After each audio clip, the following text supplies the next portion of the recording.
할렐루야. 명절은 이제 끝났지만은 명절 연휴의 연장선이라서 아마 피곤하실 텐데, 특히 이 오후 시간에는 피곤이 급습할 텐데 이렇게 찾아 나오신 여러분들을 주의 이름으로 축복합니다. 오늘은 설교 시간에 좀 눈을 감고 있어도 제가 개의치 않을 테니까 편안한 마음으로 설교를 들으시기 바랍니다. 이 시간 저는 여러분들과 함께 빌립보 교회에 필요한 일꾼이란 제목으로 함께 은혜를 나누겠습니다. 설교 제목에 한 단어를 더 넣으면 금상첨화할 텐데 꼭이라는 단어를 넣으면 오늘 설교가 더 돋보일 것 같아요. 빌립보 교회에 꼭 필요한 일꾼이 바로 오늘 본문에 나오는 디모데라는 사람입니다. 여러분들은 대전 서문교회에 꼭 필요한 일꾼인가? 이 설교를 들으면서 스스로 자문자답해 보시기 바랍니다. 세상에는 세 가지 종류의 사람이 있다고 합니다. 남을 괴롭히고 또 남에게 해를 끼치는 거미와 같은 사람이 있다고 합니다. 거미는 아무 일도 하지 않고 거미줄만 달랑 쳐놓고 쉬고 있다가 벌레가 걸리면 그제서야 어슬렁어슬렁 다가가서 피를 빨아먹는, 그렇게 사는 곤충입니다. 이런 거미 같은 인간은 이 세상에서는 없어야 될 존재입니다. 남의 피를 빨아먹고 사는 이런 곤충 안 되겠죠. 두 번째는 개미 같은 인간이 있다고 합니다. 개미는 있으나 마나한 존재라고 합니다. 개미는 열심히 일해서 곳간에 양식을 차곡차곡 쌓아두지만 남은 어떻게 되는 거 상관하지 않고 자기만 잘 먹고 잘 사는 존재가 개미 같은 인생이라고 합니다. 물론 개미와 배짱이 동화에서는 개미가 이제 찾아온 배짱이를 박대하지 않고 음식을 나누어 줍니다만은, 그래도 이 개미는 일만 아는 일개미라고 하지 않습니까? 일만 아는 동물로 알려졌습니다. 이런 사람은 세상에 있으나 마나한 존재입니다. 그러나 세상에는 꿀벌과 같은 사람도 있습니다. 꿀벌은 이곳 저곳 찾아다니면서 수정을 시켜주어서 식물이 열매를 맺게 하고 또 자기는 꿀을 채취하여 사는 세상에 꼭 필요한 사람이 여기에 속한다고 합니다. 여러분들은 이 세 가지 유형 중에 어느 부류에 속해 있는지 여러분이 한번 생각해 보시고, 또 우리 교회에 어떤 존재인가 스스로 점검해 보시기 바랍니다. 저는 오늘 빌립보 교회에 꼭 필요한 사람 디모데에 대해서 함께 살펴보고 은혜를 나누길 원합니다. 저를 한번 따라서 하시기 바랍니다. 대전 서문교회에 꼭 필요한 일꾼 됩시다. 이게 오늘 제 설교의 요점입니다. 오늘 본문의 배경이 되는 빌립보 도시는 로마시와 판박이의 도시입니다. 주전 358년 마게도냐 왕 빌리포스 2세가 이 빌립보라는 도시를 점령하게 되는데, 자기가 그 도시를 점령하고 자기의 이름으로 자기 이름을 따서 그 도시의 이름을 만들었어요. 그래서 빌립보라는 이름이 생긴 것입니다. 그러다가 주전 168년 로마인들이 이 도시를 점령하게 되는데, 이 도시는, 이 빌립보는 퇴역한 군인들이 많이 살았다고 합니다.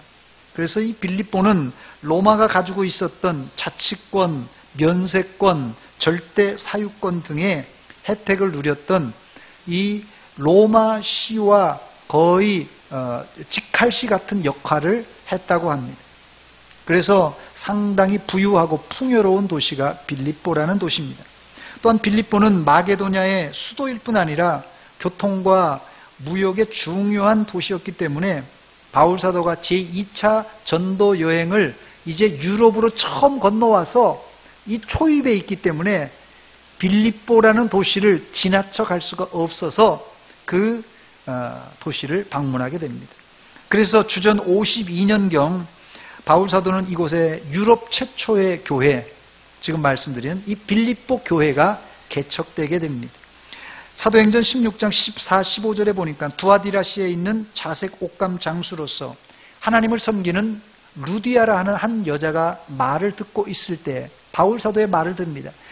주께서 그 마음을 열어 바울의 말을 따르게 하신지라 그와 그 집이 다 세례를 받고 우리에게 청하여 이르되 만일 나를 주 믿는 자로 알거든 내 집에 들어와 유하라 하고 강권하여 머물게 했다는 기록이 나옵니다. 이게 바로 빌립보 교회의 출발입니다. 빌립보 교회는 바울의 전도를 받은 루디아가 자기의 집을 교회로, 가정교회로 내놓음으로 출발했는데, 특별히 바울 사도와 실라가 이제 점치는 귀신 들린 여인을 고쳐주었다는 이유 때문에 빌립보 감옥에 들어가게 됩니다. 거기서 한밤중에 기도와 찬송하다가 지진이 일어나서 옥터가 흔들리면서 간수장은 이 죄수들이 다 도망갔는 줄 알고 자결하라고 합니다. 그때 이제 바울 사도가 죽지 말라고 하면서 간수장을 이제 회개시킵니다. 그래서 빌립보 교회는 순식간에 루디아 가정 또 이 빌립보 간수장의 그 가정이 다 세례받고 갑자기 배가 부흥되는 역사가 일어납니다. 또한 아까 말씀드린 대로 점치는 귀신 들린 여인을 고쳐줌으로 빌립보 교회가 귀신을 쫓아내는 능력 있는 교회라는 그런 좋은 소문난 교회였습니다. 그러나 교회라는 것이요, 한 번 좋은 일이 있다고 해서 그게 좋은 교회가 되느냐, 그건 아닙니다. 빌립보 교회에도 여러 가지 문제를 만나게 되는데 그 문제를 잘 풀고 극복함으로 빌립보 교회는 처음보다 더 좋은 소문난 교회가 되었습니다. 그렇습니다. 빌립보 교회는 좋은 장점도 있었지만 어려운 문제도 있었다는 것입니다. 교회 대표적인 문제는 크게 두 가지인데요. 첫째 문제는 교회 안에 일어난 갈등입니다. 갈등. 빌립보서 4장 2절에 보니까 내가 유오디아를 권하고 순두개를 권하노니 주 안에서 같은 마음을 품으라라는 말이 나옵니다. 이 구절에서 우리는 유추해 볼 수 있는데 이 유오디아와 순두개라는 두 여인입니다. 여성이에요. 이 두 여자가 빌립보 교회 안에서 서로 다투고 싸웠던 모양이에요. 의견이 일치가 안 됐던 모양입니다. 그래서 바울 사도는 두 사람 여인의 이름을 거명하면서, 사실 성경에 여자 이름이 잘 거명이 안 되는데 특별히 여인들의 이름을 거명한 거 보니까 빌립보 교회 안에도 상당한 실력자였던 모양입니다. 그래서 이 두 여인이 하나가 되지 못하자 바울이 하나가 되라 이렇게 권면까지 했습니다. 이것이 첫 번째 문제였고, 두 번째 문제는 더 심각한데 빌립보 교회 안에 이단들이 침투해 들어왔습니다. 그래서 교회를 혼란하게 만들었어요. 빌립보 3장 2절 말씀 보니까 개들을 삼가하고 행악하는 자들을 삼가하고 몸을 상해하는 일을 삼가라 이렇게 말했어요. 당시 빌립보 교회 안에 유대 헬라파 유대인들이 들어와서 바울 사도가 전한 이 믿음으로 의롭게 되는 이 복음을 전면적으로 부인하고 복음을 믿을 뿐 아니라 할례를 받아야 된다, 옛날 구약의 습관과 관습을 다 따라야 된다고 하면서 말 그대로 이단 사설을 전파했습니다. 이런 이단을 바울 사도는 개들이라고 하면서 행악자들이라고 하면서 아주 심하게 공격하고 있습니다. 이런 문제를 안고 있는 빌립보 교회에 바울 사도는 디모데를 자신의 특사로 보낼 필요를 느꼈습니다. 물론 나중에 디모데 대신 에바브로디도를 이 빌립보 교회에 보내지만 오늘 본문에는 빌립보 교회를 수습할 수 있는, 이런 문제를 수습할 수 있는 제일 적격자가 디모데라고 판단했습니다. 자, 그렇다면 왜 바울 사도는 디모데를 빌립보 교회에 꼭 필요한 사람이라고 이렇게 말했던 것입니까? 그 이유가 있습니다. 첫 번째, 빌립보 교회에 디모데는 사정을 가장 잘하는 사역자였기 때문에 그렇습니다. 본문 19절과 20절 말씀입니다. 내가 디모데를 속히 너희에게 보내기를 주 안에서 바람은 너희의 사정을 알므로 안위를 받으려 함이니 이는 뜻을 같이하여 너희 사정을 진실히 생각할 자가 이밖에 없기 때문이라고 말했어요. 디모데는 교회와 성도들의 사정을 잘 파악하고 있었던 일꾼이었어요. 디모데는 제2차 전도 여행 때 바울 사도와 함께 동행했기 때문에 빌립보 교회를 이제 개척 때부터 알고 있었습니다. 그래서 바울 사도는 디모데를 빌립보 교회에 생긴 문제를 수습할 제1차 적격자로 지명했던 것입니다.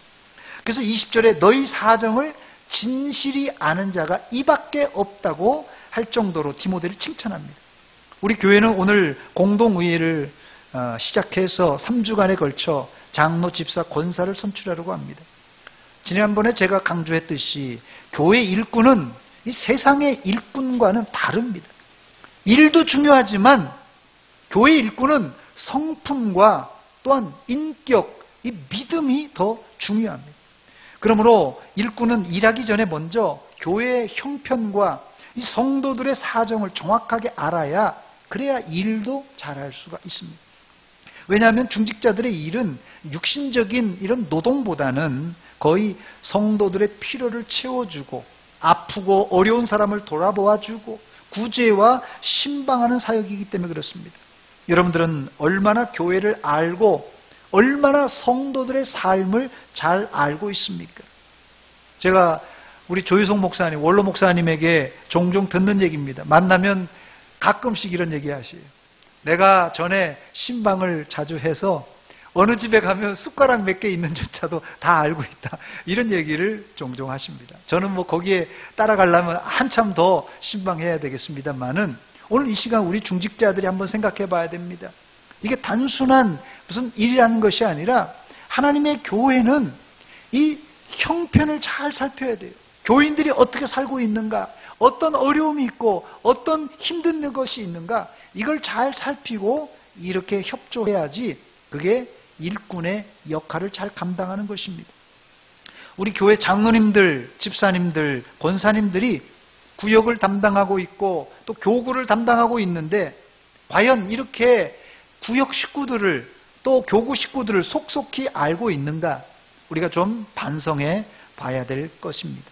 물론 요즘은 이렇게 하면 사생활 침해라고 젊은 사람들은 이렇게 신방도 안 받으려고 합니다. 이미 서양에서는 집집마다 다니는 신방이 이제 사라진 지 오래됐습니다. 영국과 미국도요, 사실은 목사들이 예전에는 청교도 시절에는 사실 신방을 자주 했어요. 그 신방이 그냥 음식 먹으러 다니는 게 아니라 그 신방 때는 가정의 사정을 살필 뿐 아니라 그때 가르쳐 주었던 것이 뭐냐면요, 교리 교육입니다. 그래서 책을 가져가서 아예 목사가 그냥 신방을 그냥 어중이 떠중이 그냥 다니고 왔다 갔다 하는 게 아니라 예전 청교도 시대의 역사 그 책을 읽어보면 아예 교리 책을 가져가가지고 하나씩 가르쳐 줍니다. 자, 그래서 예를 들어서 교리가 10가지라면, 예를 들어서 소요리 문답 같은 거 100가지가 넘습니다만은 그 중에 중요한 요점을 갖다가 가르쳐 줘요. 그리고 나서 그 다음 신방 때는 그 다음부터 또 가르쳐 주는 거예요. 자, 그래서 예전 신방은 사실은 형편을 돌아보는 것도 있지만 교육적인 의미도 상당히 있었습니다. 그때는 학교를 안 갔기 때문에 사실 문맹자들이 많았어요. 그런데 지금은 서양에서 신방이 사라진 지 오래됩니다. 제가 영국에 한 3년 있으면서 담임 목사님이 신방하는 거 한 번도 못 봤습니다. 근데 신방하는 거 딱 봤어요. 언제 봤냐? 병원에 사람이 입원했을 때 이걸 갖다 그냥 비지팅이라고 해서 그냥 비지트하면 그냥 어디 방문한다 그러거든요. 그 비지팅에 거기에 신방이라는 그런 그 전문 용어가 포함되어 있습니다. 그 기록에. 자, 그러니까 특별히 병원에 입원 안에 있으면 일반 신방은 전무하다 이렇게 생각하시면 될 것입니다. 왜냐하면 이게 사생활 침해라서 목사도 더 이상 사생활 침해를 못하게 되어 있습니다. 이미 세상은 사생활 보호나 인권이라는 바리케이트를 쳐놓고 성도들과의 이 교제와 사정을 알 수 있는 신방조차도 이 가로막고 있습니다. 실제 제가 이 서문교회 이제 목회한 이제 8년 차입니다. 만 7년이 지나고 8년 차입니다. 그런데 여기 계신 분들은 제가 볼 때는 거의 다 제가 집을 방문한 것 같은데 아직까지도 2부 예배 특별히 3층에 앉은 분들 중에는 제가 신방을 못한 가정도 있어요. 물론 이제 맞벌이 부부가 있고 개인적인 사정이 있습니다만 그래도 8년 차가 됐는데 한 번도 목사가 그 집을 신방하지 못했다면 제 책임도 있습니다만은 오픈하지 않는 당사자에게도 책임이 있습니다. 그래서 이 일꾼이 되려면 일하기 전에 먼저 성도의 사정을 알아야 됩니다. 바로 이 적격자인 이유는, 문제를 해결할 수 있는 적격자가 디모데인 이유는 빌립보 교회의 사정을 잘 알았기 때문입니다. 두 번째, 디모데가 빌립보 교회에 꼭 필요한 이유가 있는데, 디모데는 빌립보 교회는 물론이거니와 바울 사도의 마음을 잘 알고 있는 일꾼이었습니다. 만약 여러분들이 내 대신 다른 사람을 외국에 특사로 보낸다면 누구를 보내시겠습니까? 가장 신뢰하고 내 의중을 잘하는 사람을 특사로 보낼 것입니다. 디모데는 빌립보 교회는 물론이거니와 바울 사도의 의중을 잘 알고 있었던 훈련된 일꾼이었습니다. 아무리 교회 사정을 잘 알지라도, 성도의 사정을 잘 안다고 할지라도 목회자의 마음을 모르면 절대 교회에 유익을 끼칠 수가 없습니다. 저는 우리 부목사님들과 또 전도사님들에게 종종 이런 얘기를 합니다. 제가 대전 서문교회 담임 목사지만 제가 직접 유아 1, 2부, 유년부, 초등부, 중등부, 고등부, 청년부에 제가 들어가서 설교하거나 또 아이들을 양육할 수 없기 때문에 여러분들에게 위임한다는 말을 합니다. 지난번 연초에도 부산에서 우리 교육자 수련을 할 때에도 제가 밤 12시가 넘을 때까지 좀 잔소리를 하고 제 얘기를 했습니다. 그것은 다른 게 아니라 제 목회 방침을 우리 부목사님들과 전도사님들에게 잘 공유하고 나누기 위한 것이었어요. 그렇게 해서 부목사님과 전도사님들이 담임 목사의 목회 방침과 의중을 잘 알아야지 부서도 잘 관리할 수 있습니다. 만약에 부교육자들이 담임 목사의 의중을 전혀 모르고 자기 마음대로 각자 개인이 알아서 목회한다면 교회가 단일화가 안 되고 이게 중구난방이 되고 말 것입니다. 그래서 2018년 제가 올해 목회 방침인 구원의 감격을 회복하는 찬송의 사람이 됩시다라는 표를 제가 이렇게 정해놓고 각 부서별로 다 거기 표에 맞게 다 이렇게 적용해서 각 부서들이 이 표를 사용하고 있습니다. 그렇게 되면 자동 제가 부서에 가지 않지만은 이제 한 그림 안에서, 한 목회 방침 안에서 우리 교회가 주일학교까지 다 이제 획일적인 이런 하나가 될 수 있습니다. 이것을 목회 위임, 목회 위탁이라고 말합니다. 디모데는 바울 사도로부터 이런 위임과 위탁을 잘 받았습니다. 그래서 바울 사도는 디모데를 자신의 분신 혹은 영적 아들이라고 불렀어요. 본문 22절입니다. 디모데의 연단을 너희가 안 하니 자식이 아버지에게 함같이 나와 함께 복음을 위하여 수고한 사람이라고 이렇게 칭찬했습니다. 이제 왜 이 디모데가 빌립보 교회에 필요한 일꾼인지 알겠습니까? 그래서 디모데는 빌립보 교회 사정도 알고 또 바울 이 목사의 선교사의 마음도 알고 그래서 두 마음을 연결시킬 수 있는 적격자입니다. 뿐만 아니라 디모데는 바울 사도가 그냥 영적 아들이라고 오냐오냐 훈련시킨 것이 아니라 바울 사도의 고난을 다 경험해 본 아주 당찬 일꾼이었어요. 그래서 22절에 연단이라는 단어와 복음을 위하여 수고했다는 말을 사용한 이유가 여기 있습니다. 물론 바울 사도가 빌립보에 당장 달려가서 당면한 문제를 풀 수 있었습니다마는 바울 사도는 현재 갈 수 없는 형편입니다. 로마 옥중에 갇혀 있기 때문에 갈 수 없는 상황입니다. 이럴 때 당연히 자신의 분신을 보내야 되겠죠. 그래서 바울 사도는 디모데를 자신을 안위하는 사역자라 이렇게 내 마음을 안위해 줄 수 있는 만족하고 이렇게 평안을 해줄 수 있는 사역자라고 말했습니다. 마지막 세 번째로 디모데가 빌립보 교회에 꼭 필요한 일꾼인 이유는 디모데는 자기를 돌보지 않고 오직 예수님의 일만 구하는 사역자였기 때문에 그렇습니다. 본문 21절 22절입니다. 그들이 다 자기 일을 구하고 그리스도 예수의 일을 구하지 아니하되 디모데의 연단을 너희가 안 하니 자식이 아버지에게 함같이 나와 함께 복음을 위하여 수고했다 말합니다. 디모데는 자기 일이 아니라 예수의 일만 진실하게 했던 일꾼입니다. 여기 21절에 집사를 선출할 때 더러운 이득을 탐하는 자를 뽑지 말라고 했는데, 디모데는 자기 일보다 하나님의 일만 쫓아다닌 주의 일에 전념한 일꾼이었습니다. 그래서 빌립보 교회에 꼭 필요한 일꾼이 되었던 것입니다. 교회 일꾼은 내 것, 내 가족보다도 주의 일에 우선해야 됩니다. 아멘입니까? 다시 말씀드립니다. 교회 일꾼은 내 것, 내 가족보다도 주의 일에 우선해야 됩니다. 그렇다고 가족을 등한시하라는 것은 아닙니다. 분명 감독과 집사의 조건 중에 자기 가정을 잘 돌보는 사람을 뽑으라고 했기 때문에 이 중직자들은 자기의 가정을 잘 돌아봐야 됩니다. 잘 다스려야 돼요. 그러나 여기 예수의 일을 구하라는 말은 일의 중요성을 논하는 것이 아니라 일의 우선순위를 말합니다. 다시 말씀드립니다.